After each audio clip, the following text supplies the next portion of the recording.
Salut! Comme vous l'avez sûrement compris avec ma vidéo sur les documents interdits et Aura Aurore, j'aime beaucoup l'esthétique passéiste associée aux fausses archives et aux documents vidéo bruts. Alors peut-être qu'on pourrait juste associer ça à une simple nostalgie de ma part par rapport au numérique que l'on voit absolument partout en ce moment, sur le cinéma, mais aussi dans nos séries, sur les réseaux sociaux, sur nos téléphones, bref, un peu partout. Mais en dehors de cette nostalgie possible, moi ce que j'aime vraiment dans cette esthétique, c'est l'aspect physique des images, que ce soit les images prises en pellicule, en vidéo, ou même, comme on va parler aujourd'hui, en format analogique. Et croyez-moi, s'il y a bien quelque chose que j'ai compris, c'est que je suis absolument pas le seul à kiffer cette esthétique. Déjà, on retrouve évidemment la saga VHS, une saga d'horreur anthologique, toujours composée d'à peu près 5 ou 6 segments, qui revient souvent, comme son nom l'indique, à un format d'horreur qui joue avec les codes de l'esthétique analogique. J'en profite également pour citer le travail de Chris de la Martina, qui est composé surtout de 2 films, VNUF Halloween Special et Out There Halloween Megatape, 2 films qui fonctionnent sur un mécanisme d'une émission TV englobée de plusieurs pubs. Comme si on regardait finalement la VHS de quelqu'un qui avait enregistré tout simplement son émission préférée. Et évidemment, comment mentionner d'adeptes de l'analogique, sans parler du type d'horreur sûrement le plus emblématique de cette première moitié des années 2020, c'est-à-dire l'analogue horror. Alors évidemment, il y aurait plein d'exemples à citer, mais rassurez-vous, on reviendra sur l'analogue horror en temps et en heure. Et même en dehors des films documentaires ou en caméra embarquée, on peut retrouver cette esthétique analogique. On peut citer en vrac Brick Bear, Crazy House, Mr. Crockett, ou encore le très récent et très bon, selon moi, I Saw the TV Glow, qui est sorti l'année dernière. Mais aujourd'hui, on va parler d'un autre film que ceux que j'ai cités, et on va parler de VHS de Jacques-Henry Robbins, sorti en 2019. Et bonjour mesdames, bienvenue à l'émission Miche Tonique, l'émission de sport dédiée à vos belles cuisses et à vos belles miches. Vous me ferez le plaisir de faire disparaître cette horrible culotte de cheval répugnante et vous pouvez mettre enfin votre maillot de pièce à la plage sans avoir honte. Alors, nous allons commencer avec le premier exercice qui est les squats. Vous mettez vos pieds alignés à vos épaules, les talons qui restent collés au sol et vous descendez comme ça.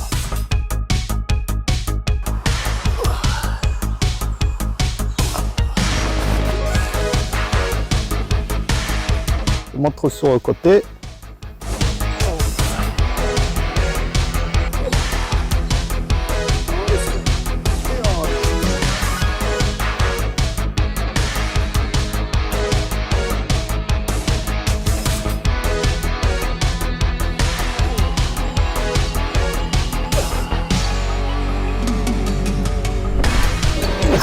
Comme c'est. Faut bien que vous sentez vos cuisses, vos belles cuisses. Le deuxième exercice, nous allons partir sur les fentes. Alors le principe est simple, c'est pareil. Un pied en arrière, un pied en avant. Et vous descendez. On descend. Et on monte. Voilà. Belle cuisse mesdames pendant cet été. Je vais vous montrer ce que ça donne derrière et on n'oublie pas d'alterner les pieds.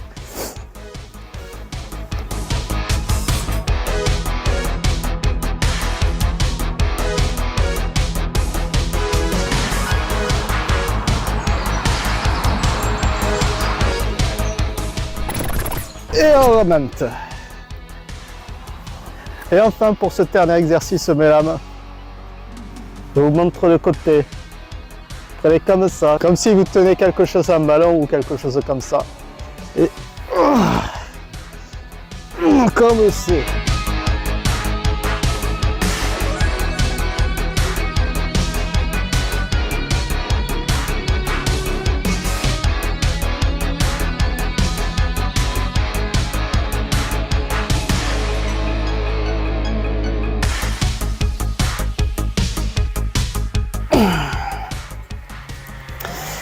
Évidemment, on n'oublie pas à la fin de séance de bien s'hydrater.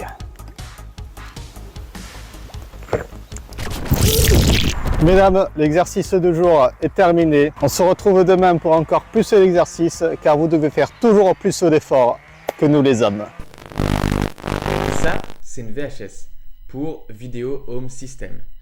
Et de la fin des années 80 jusqu'au début des années 2000 et surtout avec l'arrivée du DVD, elle va être la star du petit écran. Je ne sais pas si vous vous rendez compte d'à quel point ça là, ce petit bout là, et ben en fait c'est une véritable révolution dans tous les domaines de la vidéo à l'époque.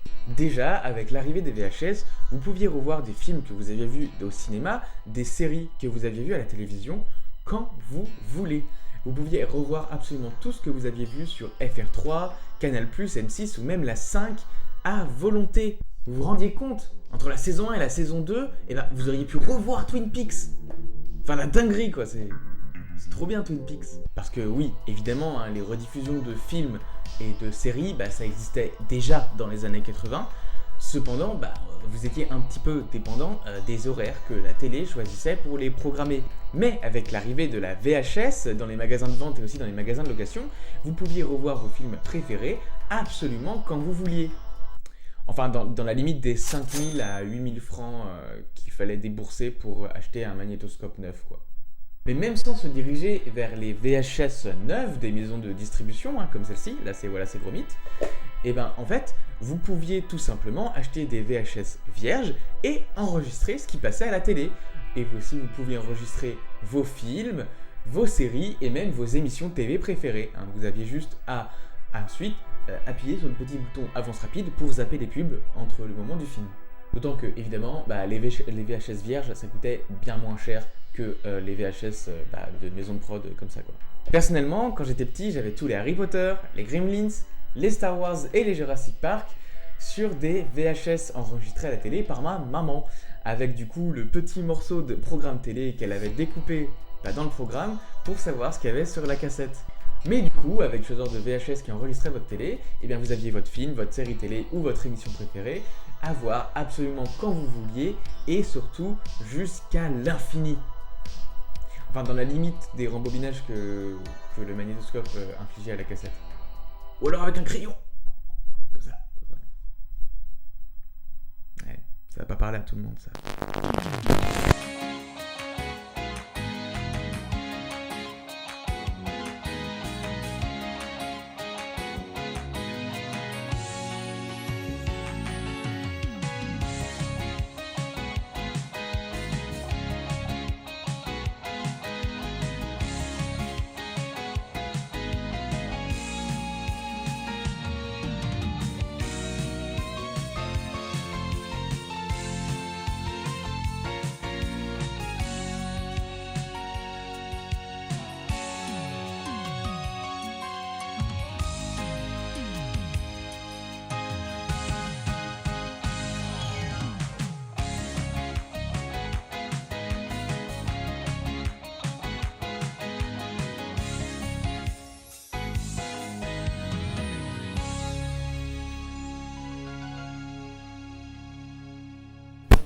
L'autre innovation que va apporter la VHS et le magnétoscope, c'est dans le domaine de la vidéo amateur et de la vidéo familiale. Alors évidemment, il existait des caméras accessibles aux domaines amateurs et familiaux avant l'arrivée de la VHS, notamment des caméras Super 8 comme celle-ci, voilà. Voilà, c'est mes miniatures, vous reconnaissez.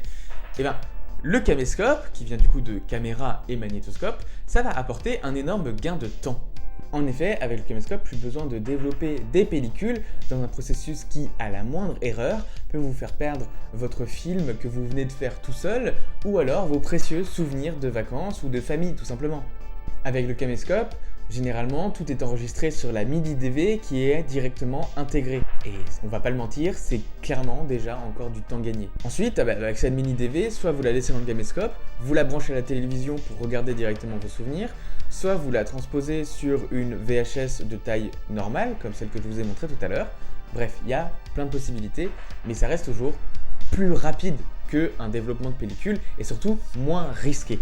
Après, peu importe le support, que ce soit la mini DV ou la VHS, il est hyper important de noter dessus ce qu'elle contient, parce que vu que vous pouvez réenregistrer dessus, ce serait un petit peu con de confondre une cassette avec des souvenirs importants avec une cassette vierge pour pouvoir réenregistrer une émission à la télé ou carrément remettre la mini TV dans la cam en pensant qu'elle est vierge. Et c'est justement le sujet du film dont on va parler aujourd'hui, parce que oui, vous l'avez peut-être oublié, mais on va parler d'un film, et allons-y, plongeons-nous dans l'univers de VHS. Bonjour à tous et bienvenue dans la bonne cuisine de Marie-Claude. Marie-Claude, c'est moi, et voici la bonne cuisine française de Marie-Claude. Disponible pour 140 francs dans toutes vos bonnes librairies. Aujourd'hui, nous allons faire une tarte à la rhubarbe avec Harvey. Bonjour Marie-Claude. Bonjour Tu Harvey. es très en beauté aujourd'hui. Merci Harvey. Donc pour cette tarte, nous aurons besoin de rhubarbe, d'une pâte sablée, de crème, de sucre, d'œufs. Et d'une très jolie cuisinière. Passons à la cuisine. Donc nous allons commencer par la première étape qui est couper la rhubarbe et avant tout l'éplucher. Tiens,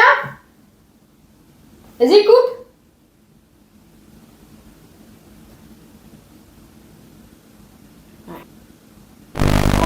Et après avoir coupé la rhubarbe, Marie-Claude. Oh.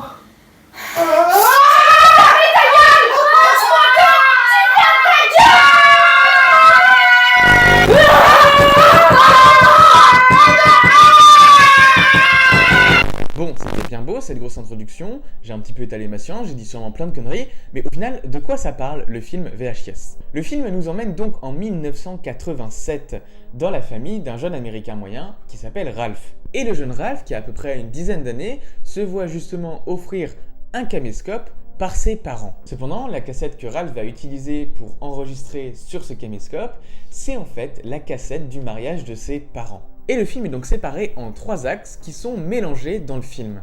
Les séquences qui sont les plus rares sont celles qui représentent la cassette originale, soit le mariage des parents de Ralph, qui va être effacé au fur et à mesure que Ralph utilise son caméscope. Et du coup, ce qu'on verra beaucoup plus, c'est les séquences filmées par Ralph avec son nouveau caméscope. Et là, pour le coup, c'est le quotidien d'un enfant, hein, donc on y voit un petit peu tout et n'importe quoi. On le voit jouer, on le voit filmer ses parents qui, bon, se disputent assez souvent, on le voit filmer son ami Josh, leurs essais musicaux à tous les deux, ou encore leurs balades dans le quartier et le voisinage. Mais la partie la plus intéressante et la plus importante du film, c'est celle des enregistrements. En fait, Ralph, tous les soirs, il va utiliser son caméscope pour enregistrer des émissions qui passent très tard la nuit, des émissions qu'il n'a normalement pas le droit de regarder. Et du coup, on va avoir de tout, des émissions de true crime, des infomercials, et même des films qui sont clairement des films porno, et tout ça enregistré sur la cassette du jeune Ralph. Aussi, de par la nature fragmentée du film, je vais pas vous faire comme à mon habitude un résumé, parce que ce serait hyper compliqué, il y aurait des allers-retours constants, et ce serait absolument pas facile à suivre pour vous, et j'avais aussi pas envie de me prendre la tête à l'écriture. C'est légitime. C'est légitime. Mais pour autant, il y a quand même pas mal de choses intéressantes à dire sur ce film. Tout d'abord, on peut clairement saluer la forme de VHS. En effet, au lieu d'imiter l'aspect esthétique d'une caméra de ce type-là, le réalisateur a choisi de tourner vraiment avec une Betacam de l'époque. Et personnellement, je trouve ça super cool. Déjà parce que ça ajoute à l'aspect esthétique, mais en plus parce que j'aime bien voir un réalisateur être autant dans la radicalité pour jouer avec la forme de son long métrage. Et cet aspect authentique, c'est clairement un des points qui m'a le plus marqué pendant mon premier visionnage, et peut-être vous aussi, pendant que je diffusais des images dans la vidéo. Comme je vous l'ai dit, j'ai vu beaucoup de films qui jouent sur une esthétique de fausses archives, d'images anciennes, etc. Et clairement, c'est un des films qui réussit le mieux dans cette entreprise. D'ailleurs, je crois que c'est un des meilleurs films qui joue sur cette idée et sur ce point-là. Niveau esthétique, il n'y a vraiment rien à redire. Et quand tu regardes par exemple un des extraits de Hell House, le tout dernier qui est sorti, on va pas essayer de me faire croire que ça a été tourné il y a 30 ans. Bon, évidemment, c'est pas le seul point positif de VHS, sa forme, c'est aussi sa narration fragmentée. Déjà, même si c'est assez évident, le parallèle entre les vidéos du mariage des parents de Ralph et la lente dégradation de leur couple, il est très intéressant et un petit peu poétique dans la façon dont c'est montré. C'est d'autant plus impactant que Ralph efface littéralement le mariage de ses parents avec la vidéo de la mort de leur couple à travers ses nombreuses disputes et puis sûrement l'infidélité du père de Ralph envers sa mère. Mais ce avec quoi Ralph va le plus effacer la cassette du mariage de ses parents, c'est surtout à travers toutes ces émissions de late night show qu'il va enregistrer sur sa caméra.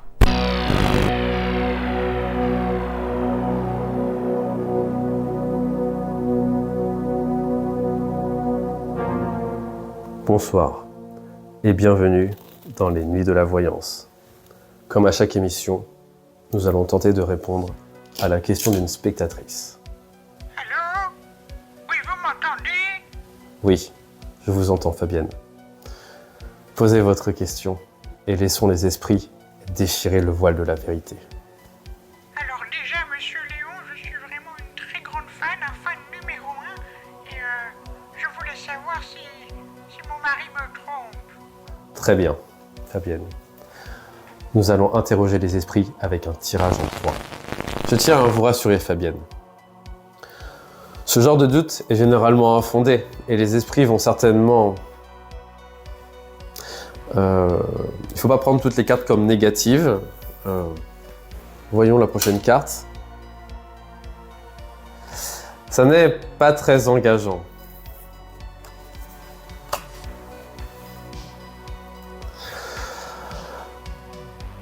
Fabienne, on va utiliser le pendule pour savoir laisser les esprits confirmer leur réponse.